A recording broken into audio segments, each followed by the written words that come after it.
Good morning, everyone. Happy to see some known faces again. I'm joining us this morning, so that says a lot.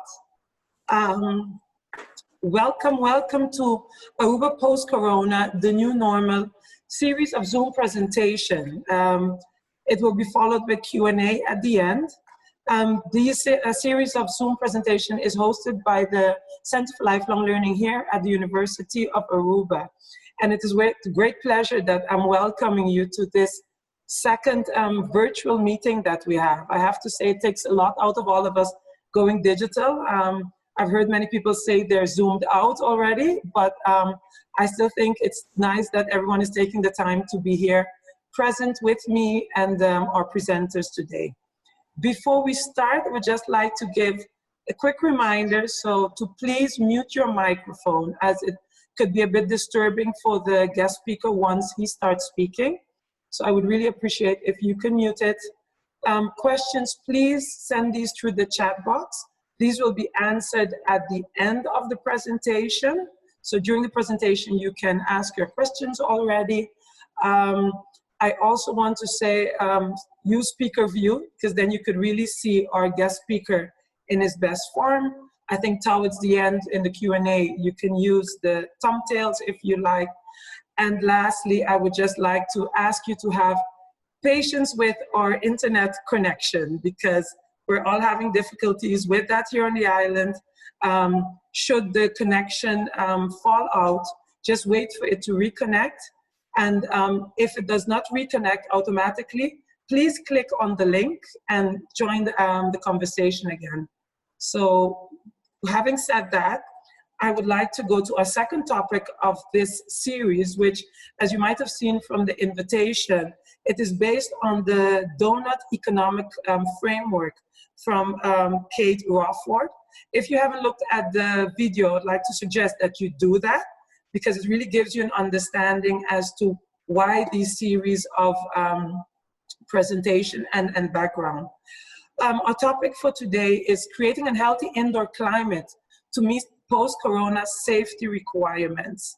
I have to say, yesterday when we did the dry run, this topic really posed some interesting questions for me myself here working at the university and looking at my work environment and what risk they provide to my health and well-being of myself, but also of my colleagues. So I do tell you, stay for the whole presentation, because it's going to be quite interesting. And at the end, I would just say fire through with your questions. So our guest speaker, for some known, for some unknown, Ernie Aropinas is, bear with me, yeah. He is the author of the upcoming book, Transforming Our Energy World. I'm sure Ernie will tell a bit more about that in his presentation as well. But he's an holistic engineer, he's an inventor and an entrepreneur with 30+ years of experience in renewable energy and indoor climate. His focus is on creating a sustainable, integrated renewable energy solution, and for it to be energy efficient, mold-free, and most importantly, healthy buildings. Ernie has lived all over the world. He has worked and conducted business in South America, the Caribbean, Europe, the USA, and China. He is currently living in Florida and actually Zooming with us from his house in Florida, but he maintains very close ties with the island and flies back and forth. So without further ado, Ernie, I would like for you to take over this presentation. Slide that COVID really stopped the world, and not only the world, but also Aruba. And the old normal, as we know that, it's not there anymore. It's what we had was more tourism, and that is gone. So you can see it as a reset to build a new Aruba based on a more sustainable, a more diverse, and a more resilient Aruba. So what is this COVID crisis?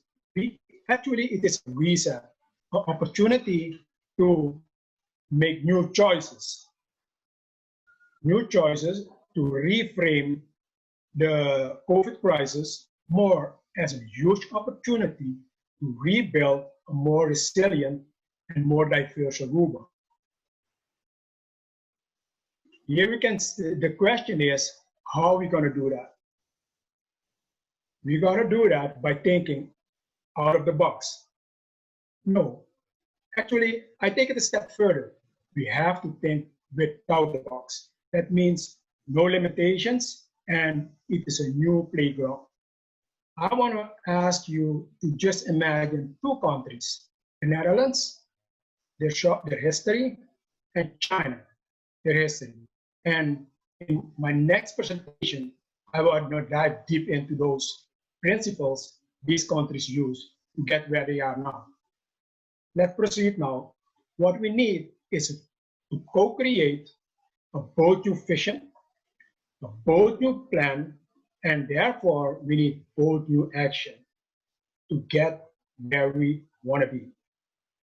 So to reimagine and rethink and rebuild the new normal. The new normal, thinking of the 4 B's of build, back, better, and be bold about it. With the principles, trust, confidence, security, wisdom, and oneness. By starting putting people and their health first. As a renewable energy specialist, I use the same principles when I was designing buildings for optimal health to secure and promote health and well-being of the inhabitants in the building, especially now with the COVID risks. Let's dive a little deeper in COVID-19. Actually, the disease is called COVID-19. The virus itself is called SARS-CoV-2. It's a novel virus. That means we do not know much about it. It's a virus with a size of only 1.25 micron. That is very small compared to these particles of 1 to 100 micron.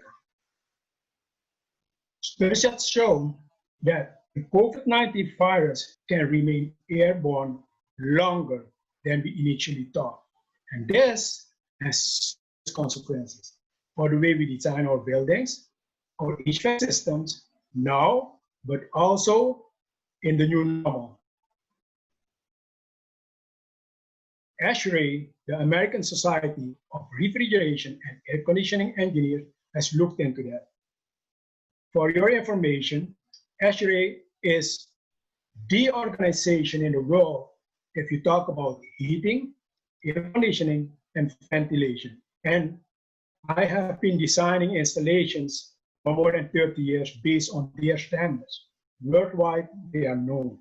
So they came up with a statement that is transmission of SARS-CoV-2 through the air is sufficiently likely that airborne exposure to the virus should be controlled. That's why changes to the building operation, including the operation of the heating, ventilation, and air conditioning system, can reduce exposure. ASHRAE is clear about it. So what is the takeaway? The takeaway here is that we need to revisit our buildings, how we design them now, but also afterward in the new normal. So let's dive a little bit deeper in indoor air quality, because I mentioned this already. Indoor air quality is important. And let's look at a framework, and let's start by looking at some crucial factors that are determining for indoor air quality. The first one is the level of contamination, both inside the building. As you can see here, we have the perimeter of the building. So the indoor air quality in the building and the indoor air quality outside the building. There is a correlation, however, with the inside of the building and outside of the building. So let's look at the geographic location. That is extremely important. Are you living in a rural area? Are you living in an industrial area? do we have rural with some industry, or do we have an urban area? So that is important because we have the correlation.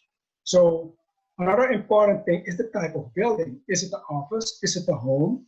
How are my windows? Is the building structure airtight? That is very, very, very significant. Another important factor is the installations in the building, the HVAC installation, the air conditioning installation in the building, how my building is conditioned, and the filtration of the air coming in. So we cannot let dirt and so on come in without a proper filtration, especially in commercial buildings. What is also important is the human activities in the building. Do we cook? Is it the office? Do we have the windows open while the HVAC running or something else? So that is important, especially now. Remember that 80 to 90% of our time we are in building structures. That means the indoor air quality is extremely important for us, especially now during the COVID crisis. Let's now look at a traditional HVAC system, a traditional air conditioning system as we have them.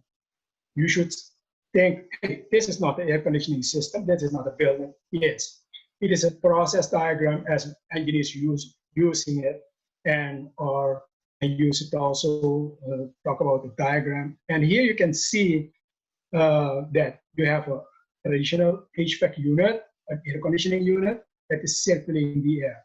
You can see that only 10%, 10 to 50% is fresh air. The air is moving through the duct system and is coming back here in the living zone.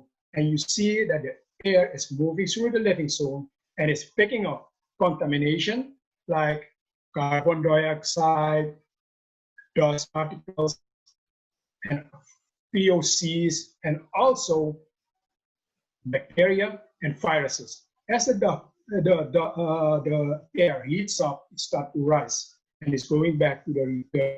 Here you can see that the rising contaminated air is a problem for people to get infected as it rises and it's full of dust and other particles. It moves back and it gets circulated. Now, let's now look how can we improve the air quality there. We can improve it by adjusting and adapting the existing air conditioning systems or HVAC systems. We can have quick and easy measures that don't need a lot of energy. But we also have more intensive measures that do need technical and engineering intervention. Both the easy measures and the more intensive measures are important now to fight the COVID crisis, but also for the new normal as we start opening our economy again. So let's look at the quick and easy measures. Those are measures we can take right away. We can look at surfacing our air conditioning system. That is extremely important. In the Q&A, I'm going to give you an example how a house with a system that has been surfaced for 6 months or longer make people ill. Actually, it's my own situation when I moved into my new home. Okay, let's move ahead with why we do this. We can do these easy measures right away. We can also think of maintaining our frequency, a higher frequency for maintenance. And what we should think of also is considering installing UV lamps in the ducts. As you have the ducts, the air is moving through the ducts, you can use UV lamps in the ducts by to kill off the bacteria. And you also can use UV lamps high installed in rooms, for example, with COVID-19 patients. Another important aspect is you can install mobile filters in the room, and you can also install high quality HEPA filters. Normally they are done in the returns or before in front of the air handler. Another aspect is eliminating turbulence in the rooms as much as possible. And you should have a negative air pressure in rooms with COVID-19 patients. All engineers and technicians know how to do that. you should take more air out of the room than air that you bring into the room from your HVAC system or air conditioning. A crucial aspect is fresh air. Fresh air is key. I already mentioned it. Fresh air is key. So that is a very important one. You should be introducing more fresh air from your air conditioning system. So now let's look at how we can adapt the systems with more intensive measures by adapting our air return, the air grills, from high to low grills. Another possible option is introducing more fresh air by installing a 100% fresh air unit. These measures are very important, and we're going to look at a practical standpoint for several buildings in Aruba. We're going to look how these measures can affect the indoor air quality. We're going to start with schools. In Aruba, have a close look at schools. We're going to have a look at small offices and clinics, as I've been to them in Aruba. I've seen them, and I know how to adapt. And we're going to also look at conference room, as we have them in Aruba with a lot of split units. And I'm going to look also at hotels, hospitals, office buildings. Those are the more common buildings we have in Aruba and all over the world. So let's now look how we're going to introduce more fresh air. But before we do that, we should look at I want to look at a short history with you. In the 50s, our buildings were less airtight. The way we constructed our building were such that you had a lot of infiltration of outside air in the building, and you had a lot of leakage, and the building were ventilated with natural ventilation. So opening windows or grills let the outside air come in. A couple of decennia later, in the 70s, we had more focus on aesthetics and also on increased air tightness. And at that time, there was no proper focus on building ventilation. We see the priority shift a little bit even more in the 80s and the 90s to energy efficient buildings and increased airtight building. This situation has been increased even more, the airtightness of buildings, during why we start building passive homes and zero energy homes, because we do not want to lose a lot of energy to the outside. So what they start doing is making the building envelope more airtight. And that is what is that led to a lot of problems. And we saw a common scheme during this period from the 70s to up till now, that there was insufficient focus related to the focus to the health as it relates to our buildings.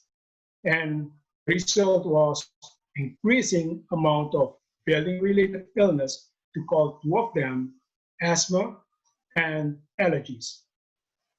We also had a phenomenon that we call now sick building syndrome. A lot of people think that is in Europe and that is in the US. No, we have it everywhere in the world. Also in Aruba. A lot of people get sick in buildings and they think it's flu or I have a headache. They don't know where it comes from. A lot of times it's your building. So especially now with the COVID crisis, we in Aruba and the rest of the world have to revisit and look at our building.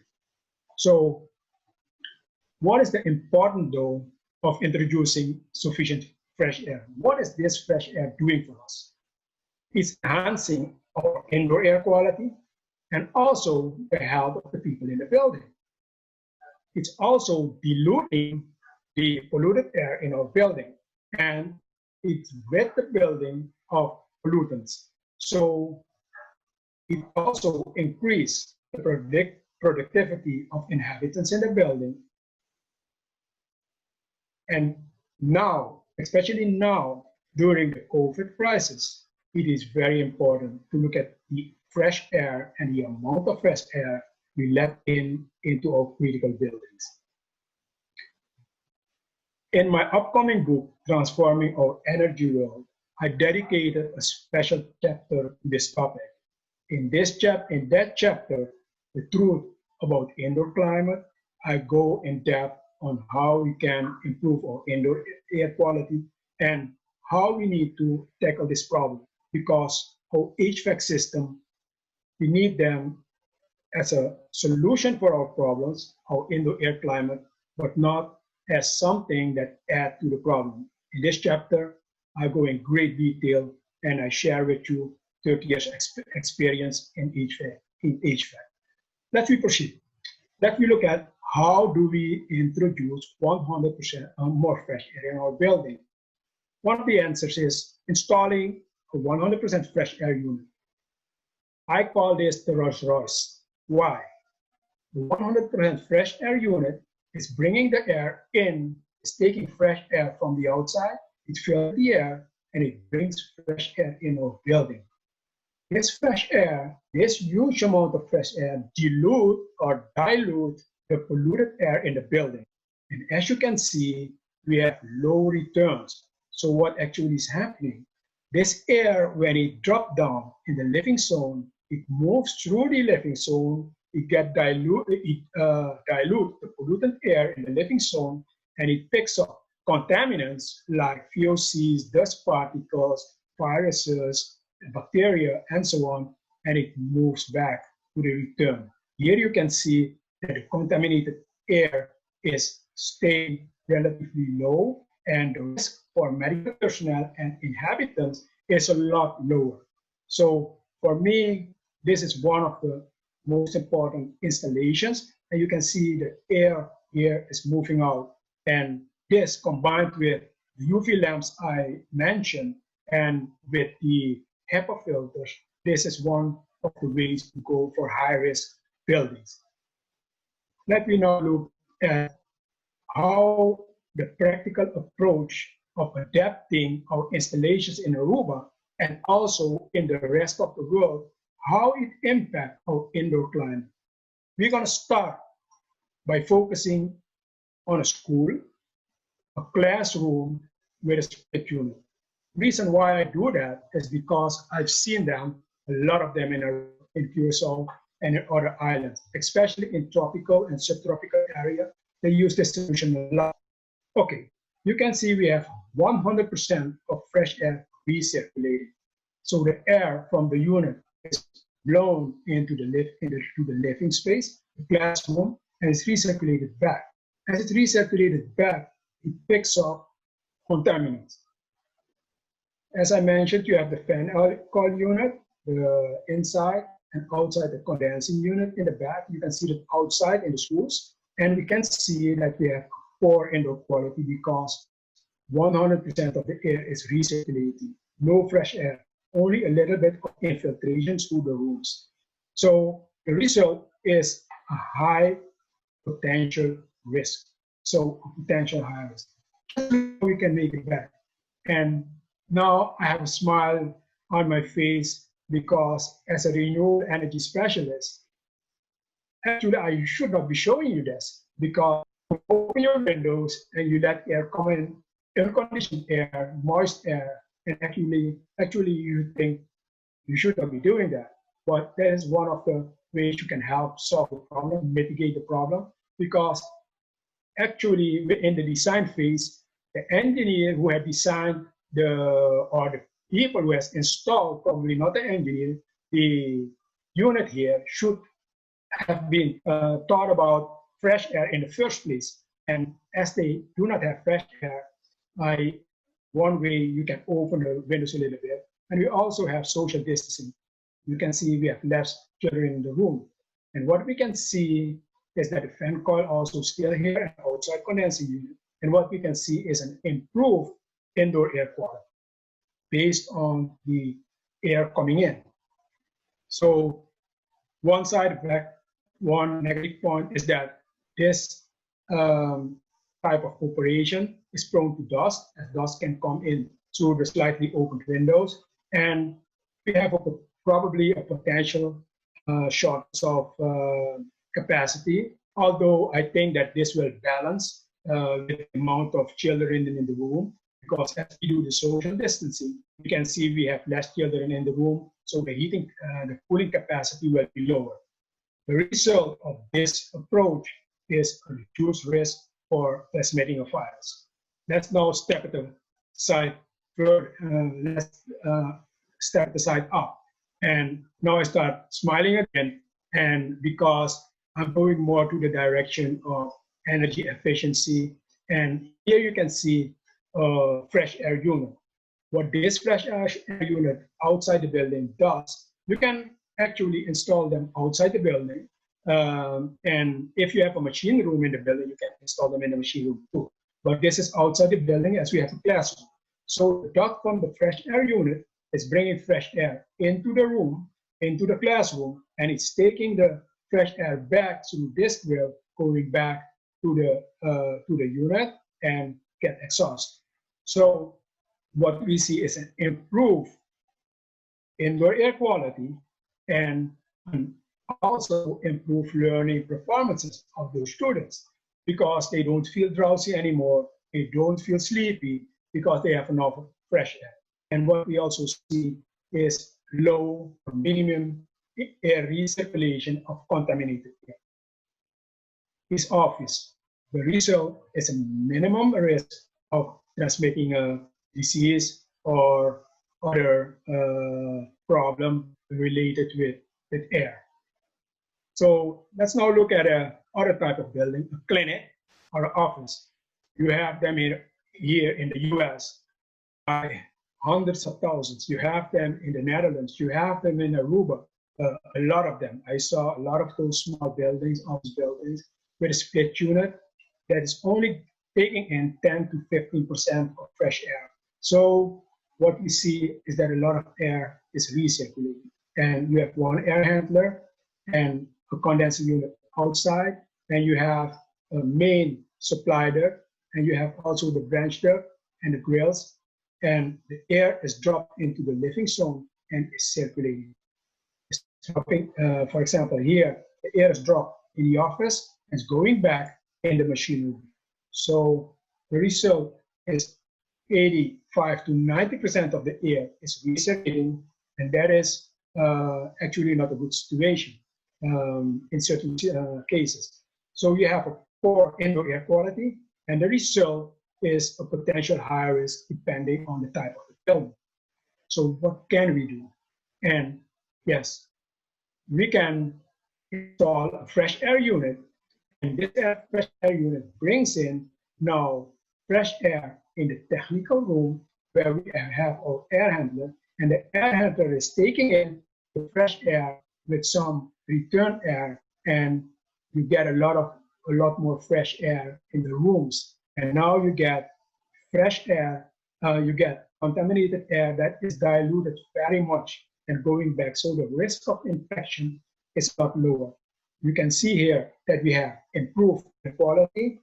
And as we said, you have the same configuration, the same ducts, and we have the branch ducts, as I just mentioned, and we have minimum amount of low recirculation. Here we have a minimum of a minimal risk to get infected, and it is due to the high amount of fresh air introduced. Let's now look at the other type of building, a conference room in Aruba. We have them here in the US also. But in Aruba, I recall a couple of times I went to conference rooms for a presentation I visited. And during the presentation, I felt lightheaded, and I had to go outside. And you're gonna see right now why. Because you have a lot of 100% of the air in this room is circulated through this unit. So a lot of people think that HVAC or air conditioning is to cool your building. No, it is not. It is to condition your building. It is to give you the proper indoor air climate. it is to give you the proper airdoor quality. It is to give you clean air. That is why we have units to condition the inside space. So here you can see multiple units only recirculating, and the level of indoor air quality is poor. So the result is a potential high risk. I'm not going deeper into this, how to adapt the situation, as it is more complicated. You have to look at it holistically. So an engineer should be consulted to check this problem and to adapt the situations. There are certain levels of solutions that you can apply, but it should be looked into. Let's now look at another type of building. We have a lot of these buildings in Aruba, in the Netherlands, in the US, in Germany, in Spain, all over the world. So in China, one of the favorite places I went to the last years. And here you can see a hotel, you can see hotel buildings, hospital buildings, offices, or office buildings, and you see one thing. Typically, you have one HVAC or sometimes more on the roof. It can be a package unit or a split system, but most of the time air is moved into the building from the central unit to a central duct system and a central return to bring the air back. And then the air is going to the branches on the floors. Here we see different floors in the building, and here you see a room with a supply diffuser and a return diffuser. And from those the return air is going back to the unit. So what we can see is 85 to 90% of the air is recirculating. So the result is a potential high risk, especially for certain buildings or for rooms in the buildings where people congregate. In summary, we looked at reframing the COVID-19 crisis and to revisit Aruba, to reset Aruba and the world. Also, we looked at to revisit to reset Aruba in order to imagine, to rethink, and to rebuild a new normal. A new normal to create a bold, new vision with a bold new plan that needs bold new focused actions. This starting with putting the health of the people in the center. Actually, it's a special organization, and we also look at the guidance from ASHRAE with regard to the importance of adapting the building operations and our HVAC or air conditioning systems. We also went more into depth to look at the indoor air quality and how we can improve it, as well as we looked at practical ways of adapting our HVAC system and the effect it has on our buildings and people, the indoor air quality in the building. As a final thought, it is important to revisit and also to adapt our buildings, the building operations, our air conditioning systems, as indoor air quality is crucial and important to start rebuilding a sustainable, more diverse, and more resilient Aruba as part of a total approach to fight the COVID-19 crisis now, but also when we plan to open the economy again, so our buildings are not part of the problem, but become part of the solution. It's important when we do so to keep the 4 B's in mind: build, back, better, and be bold about it. Here I have a call to action. As promised, I promise you PDF, right? So this PDF you can download with this link. This link gonna be posted also, so don't you worry. I invite you to ask the proper question. Proper question to your superiors and technical team, especially if you are in critical buildings such as hospitals, nursing homes, and elderly homes, or if you have a building where more than 10 people congregate, for example, schools, conference rooms, etc. Depending on the results, an indoor air quality specialist or engineer may be needed. So I invite you once again, take these questions and run with it and start doing your thing and ask the right questions. Finally, I would like to thank you. I would like to thank you to staying with me in this presentation. And I would want to offer you this link to my special blog on COVID-19. In this link, I give you a lot of, in this blog, I give you a lot of insights on COVID-19 and on a building, especially how to adapt and to do certain things to keep our building safe and to have better health. Here is my contact information. Now we go to Q&A, but if you might have questions that we didn't answer in the Q&A session, please drop me a message or send me a mail. I'll be more than glad to answer them. Be safe and stay well. And I really hope you enjoy this presentation today. Thank you, Ernie. That was a very interesting presentation. I thank you for that. We've had some questions that I believe need answering. Okay, I can be very short on that, but I want to explain a little bit more. Actually, the HVAC or the air conditioning in a room, whether it's a classroom or it is office, it should have been installed with enough fresh air. So actually, that is something that should have been done. So opening the windows is not the proper way, but you compensate and opening windows a little bit that you have some fresh air coming in, maybe 15, 20% of fresh air coming in. It's gonna cost a little bit of energy, that is right.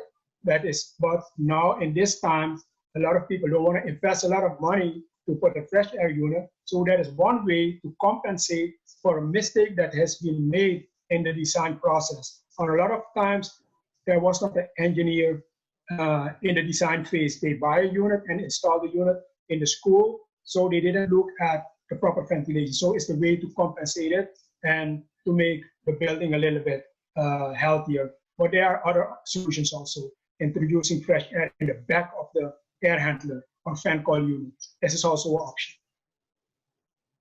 So to answer the question, yes, you will have a little bit higher energy bill, but you should not choose between health and money.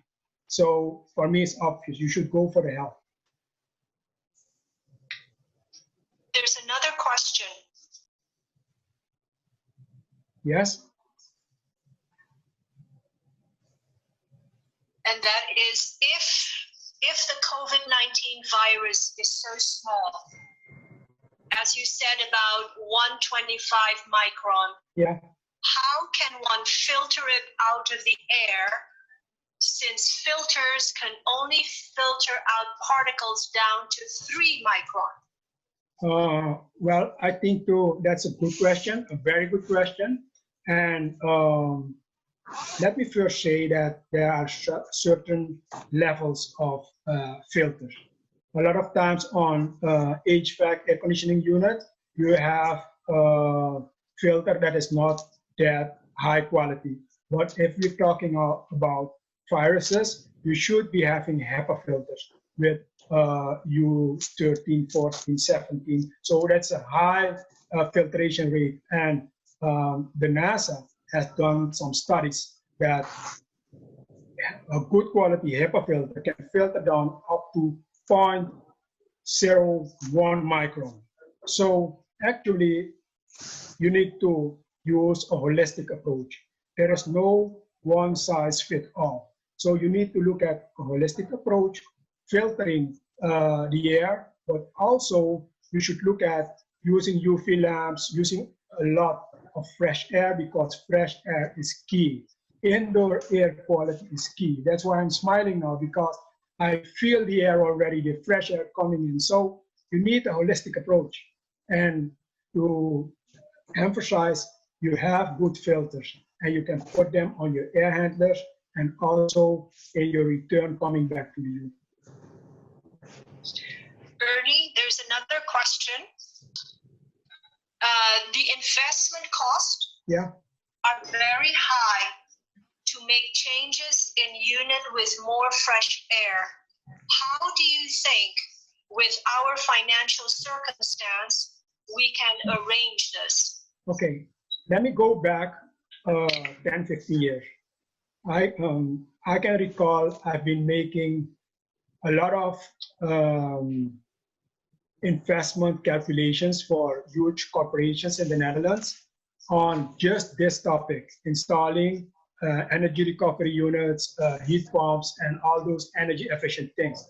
So if you look at the investment, now it may be a little bit higher, but if you look at the energy, 80 to 90% of the energy you're getting back, the energy cost, because you have energy recovery in the unit. So the air that you condition, the air is going through the unit, and you take the energy back and bring the energy back into the room or into the building. So actually, you're losing only 10 to 15% of the energy. So the savings that you have, you can earn this machine back in a couple of years. But I do understand it is a difficult situation. So we need to start looking at the things that we can do right now. But we need to think back at the one slide that I said, it needs to start with the safety and the health. I can see it here in the US. The only word that you hear on television is confidence. Confidence, and people are not going out of their house. People are not going into airplanes. People will not be coming to Aruba because there is not enough confidence that they go in a building, it is safe, the air quality is good. They go into the plane, it is safe, the air quality is good. Or the people sitting next to them can affect them. They are not going in a plane because they don't know if you arrive in Aruba, is the air in the building there okay? So you need to look at the bigger picture and not only look at the financial part of the equation. You need to look at both, and you need to find a balance. And I think health should go first. So I've been, let me give you an idea. Fresh air unit for a classroom can be anywhere from $700 to $1,000. Can you put the price on that is only the unit, right? Maybe $1,200, $1,500. Can you put a price on the life of those kids in the room and the price of the fresh air unit? The balance is like this. So I can imagine that you can also say, I put a central unit and bring fresh air to all the rooms. So there's different options. But one thing is sure, we need to revisit our installations before we start opening everything up. Otherwise, we can regret that.